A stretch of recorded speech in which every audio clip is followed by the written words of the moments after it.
बांधकाम कामगारांच्या किट वाटपातील भ्रष्टाचार प्रहारने उधळून लावला।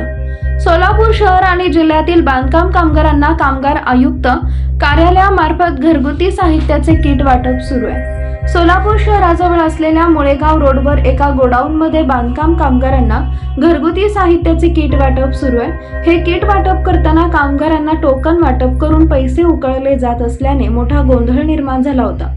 प्रहारचे शहर अध्यक्ष अजित कुलकर्णी हे कार्यकर्त्यांसह मुळेगाव रोडवर जाऊन संबंधित एजंटना हुसकावून लावले आणि टेंडर घेतलेल्या व्यवस्थापकाला फोन करून खरपूस समाचार घेतला। प्रहारचे पदाधिकारी आणि कार्यकर्ते आल्यानंतर बांधकाम कामगारांना ताबडतोब किट वाटप सुरू करण्यात आले। शहर अध्यक्ष अजित कुलकर्णी यांनी किट वाटप करण्याऐवजी बांधकाम कामगारांच्या बँक खात्यावर रोख रक्कम जमा करा असं आवाहन केले।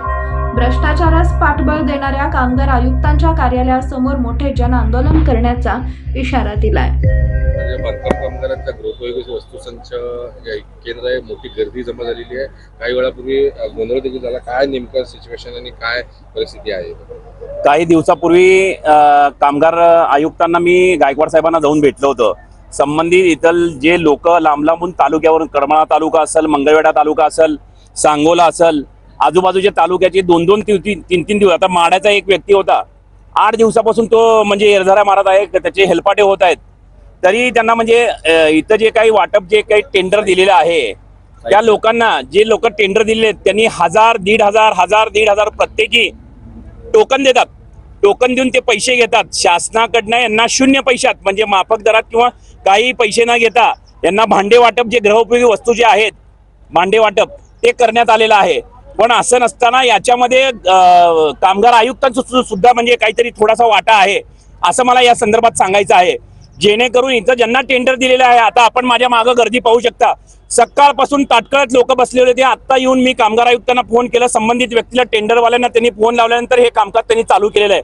अक्षरशः लोक लहान मुलं घेऊन वैतागतात। रांगच्या रांग महिला, इथं काही प्रेग्नंट महिला आहेत, काही लहान मुलांना येऊन महिला घेऊन येतात आणि इथं बसतात। ही वेळोवेळी यांची शासनाने शून्य पैशात दिलेलं असताना यांनी पैसे घेऊन देतात। त्यांच्या बापाचं राज्य आहे का? मला सांगा। मला लोकांना सांगायचं, 1 रुपया कामगारांना विनंती करतो, तुमचं कार्ड असेल तर प्रहारशी संपर्क साधा। 1 रुपया कुणाला न देता तुम्हाला भांडे तुमच्या घरपोच करायला होईल, हे प्रहारचा तुम्हाला शब्द आहे। पण लोक काय करतात, इथं आल्यानंतर की फोन करतात प्रहारला, असं झालं तसं झालं, 1000, 1,500 रुपये देतात।